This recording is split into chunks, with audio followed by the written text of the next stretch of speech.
Okay, here we are. We're live in living color.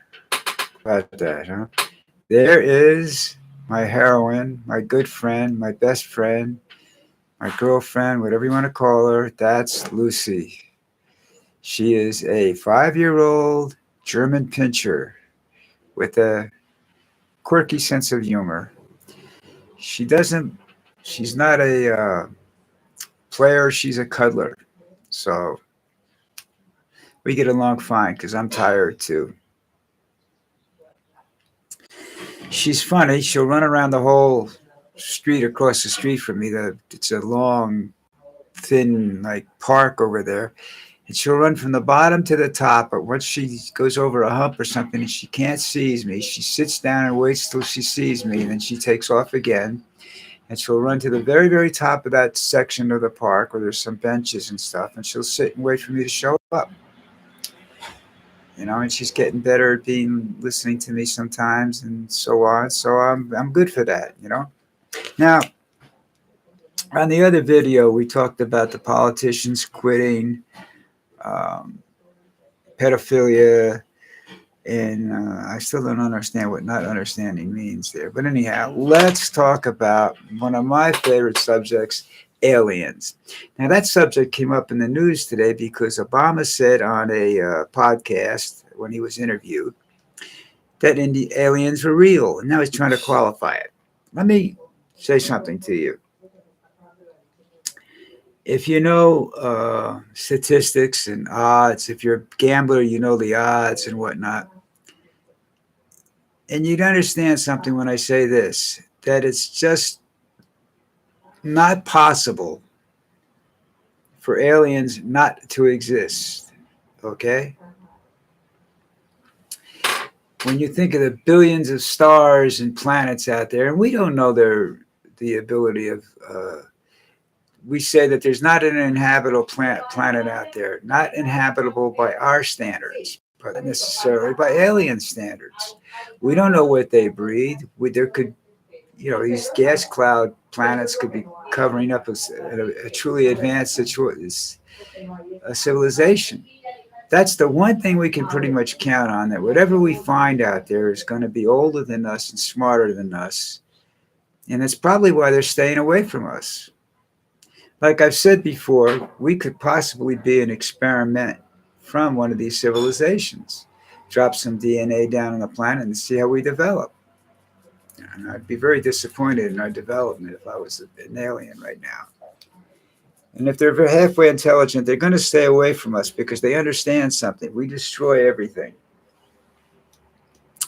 And we're self-destructive. So that's not something that you want to see in a race of friends. But we don't know yet. There's always a possibility that someone will come along and help save the planet or help save those on the planet that they believe to be savable. Um, it's just that there's so many people that the one emotion that we have that probably if they've survived this long, they've gone without is greed. And well, greed constitutes lust and whatever for what we don't have and all that. So I think there's people out there that have, if there is a population of aliens out there, they've adapted to that already. You know, Now maybe their morals aren't the same as ours. I don't know. I doubt that there's another life form out there exactly like ours.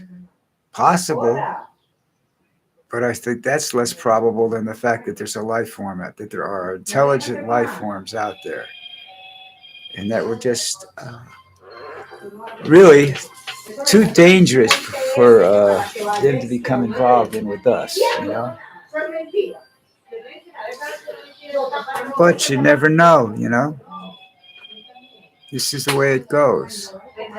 You don't know about stuff like that. If you hear voices in the background, my wife is having conversations with somebody or people on the phone out in their living room. And the more excited my wife gets, the louder she gets, except during sex. So, you know, keep that in mind, folks. What else am I talking about today? Well, that's the big thing, you know,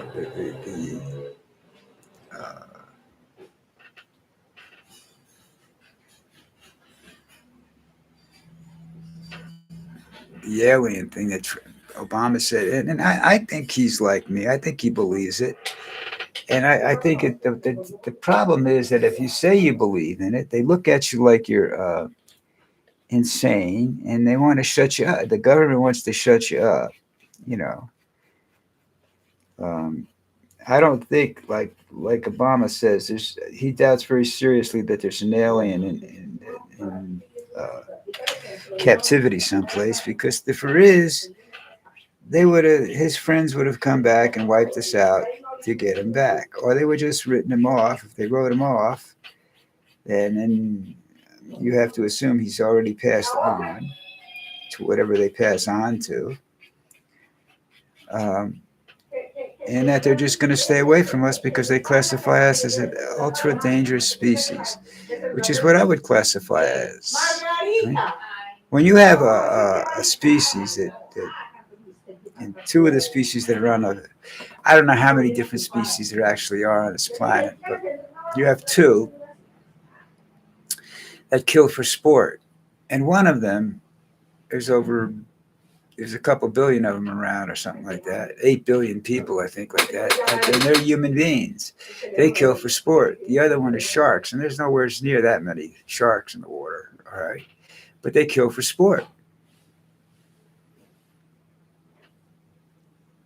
We have too many weapons available to too many different people. We don't try to restrict them in any manner, shape, or form. Those that the attempted restrictions we put in place are always fought against. You know, people say it's illegal, it's unconstitutional, and what have you. Uh, there are things in the Constitution that people should fight for. The gun lobby isn't something that's, you know, I believe we should fight for.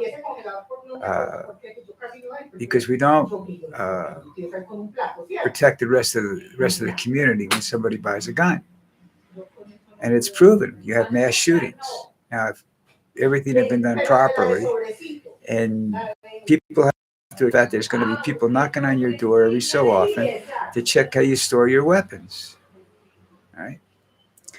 And you don't understand, and you never will understand till you've watched TV that been in a gunfight, or you watch closely combat videos, not movies, combat videos. And you see guys gun holding an automatic weapon up and emptying a 20 or 30 or 40 or whatever the magazine holds over the top of a ridge without looking.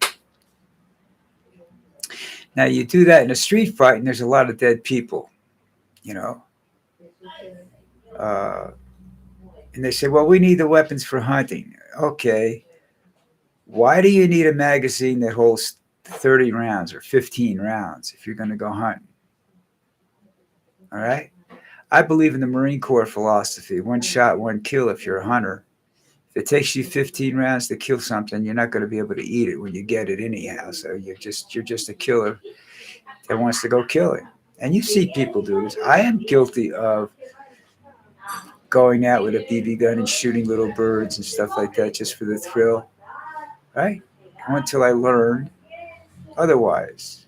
Now I don't do it. I try to save lives if I can of animals.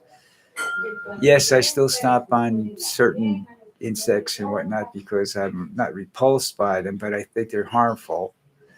Bees, I'm scared of because I'm allergic to them. So there are reasons, but I don't go out searching out beehives to destroy them. I avoid them, you know, and therefore I protect myself. I avoid putting myself in situations that are life threatening. That keeps you from having to commit crimes. It keeps you from having to be scared to death about stuff, but it doesn't stop it, you know. I respect people that carry guns, but I've seen cops that shouldn't carry guns. I've had experiences with cops that shouldn't be allowed anywhere near weapons. Testified for one of them. Should never have been allowed to hold a gun in his life. Someplace along the line, somebody really screwed up with this guy. and you turn around and you find out it's family. Family got him. Family was in a position to help him become a cop and get a gun, and that's why. But he shouldn't have had the gun. So I think other species, apparently, if they're still surviving and they're thousands of years older than we are, I'm assuming, then they've learned a way to get around that. They've learned to live with that uh, weapons control and whatnot. And that they've learned they've adapted their personality, thought patterns, so that aren't that violent, and they've done away with greed. Because if they're greedy, they would have come and taken our planet when it was young and healthy looking. Not now. Hell, you don't want it now, man. There's nothing left. And people are sitting there saying, "What do you mean there's nothing left?" Well, I told a story. I read an article that said we had about 38 years of oil left, and we've already reached peak levels of usage on certain products, oil and water and other necessities, what we call necessities of life. So that, and that article was originally, it said 38 years, and that article was originally, if I remember correctly, when I read it, I was about 60, so that's 20 years ago. And that gives us about 18 years left, and I tend to doubt that. I tend to, with Trump, you probably have about 10 years left before we start shooting each other for food and water and habitation. And then the government's going to realize that they want to take the guns away from you, and that's going to be a little too late. So they'll all move to the moon and drop nuclear bombs on Earth. But I don't know how they're going to feed themselves then, but that's, see, there's a thing that Trump is definitely guilty of this more than anybody I've ever met in political life or government life, let's say. He doesn't think past tomorrow. Or actually, he doesn't think past the moment that he's in right now. He has no grand plan. His various agendas are influenced by people like Stephen Miller and other authors of 2025. And he just hasn't got the ability to see the consequences of his actions. And if he does, he doesn't care. That's what makes him a danger. And unfortunately, there's a lot of people like him out there that do stuff like that and turn around and cause problems for us.